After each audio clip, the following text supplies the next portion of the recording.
स्वागत है साथियों आपका हमारे चैनल बिहारी फनी फैमिली में। साथियों, मैं इस चैनल पर शिक्षा विभाग से जुड़े हुए तमाम खबरों को लाता रहता हूं। तो यदि आप इस चैनल पर नए हैं तो हमारे चैनल को सब्सक्राइब करें और बेल आइकन को दबा दें ताकि वीडियो का नोटिफिकेशन समय मिलता रहे।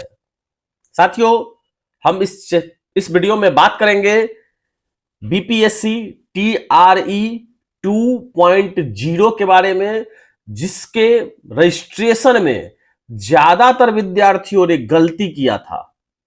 जी हां साथियों, रजिस्ट्रेशन के समय जब योग्यता चुनने के लिए कहा गया था तो उसके कॉलम में छूट वाला जो कॉलम था 5 वर्ष और 4 वर्ष और 10 वर्ष का, और तीसरा था अन्य विषय।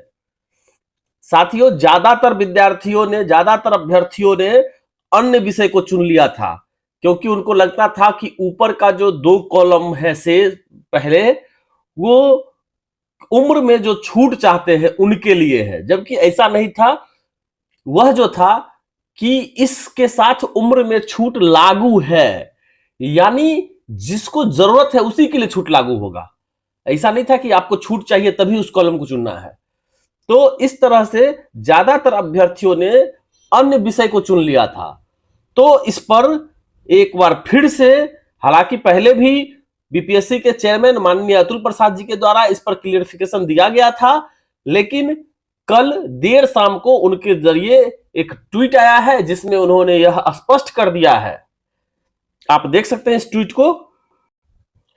देखिए, इसमें उन्होंने स्पष्ट रूप से कहा है, अन्य विषय पर भ्रम अनावश्यक था और स्पष्टीकरण भी अनावश्यक था। यानी उन्होंने जो पहले स्पष्टीकरण दिया था वह भी अनावश्यक था, लेकिन यह केवल अनुरोध पर जारी किया गया था। देर से स्पष्टीकरण के लिए बीपीएससी को दोषी ठहराने वालों को अभी भी यह समझ में नहीं आया है कि आवेदनों में संशोधन करने की कोई आवश्यकता नहीं है और बिना सोचे समझे लगाए गए आरोपों के गंभीर परिणाम हो सकते हैं। तो साथियों, उन्होंने स्पष्ट कह दिया है कि एक तो आरोप लगाने का जरूरत नहीं था और आरोप के बाद भी हमें स्पष्टीकरण देने की जरूरत नहीं थी, लेकिन स्पष्टीकरण देने के बाद भी यदि हम पर आरोप लगाया जा रहा है तो इसके परिणाम गंभीर हो सकते हैं। जी हां साथियों, उन्होंने इस ट्वीट में यह भी स्पष्ट कर दिया है कि आपको जो है फॉर्म में जो है करेक्शन करने की भी आवश्यकता नहीं है। यदि आपने अदर सब्जेक्ट को भी चूज किया है तो वह भी मान्य होगा। आपको फॉर्म में सुधार करने की, रजिस्ट्रेशन में सुधार करने की कोई आवश्यकता नहीं है।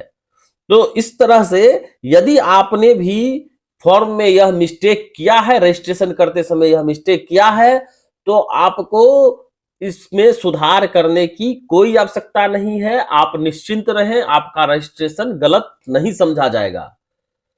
तो इस वीडियो में इतना ही। अंत तक बने रहने के लिए आपका धन्यवाद।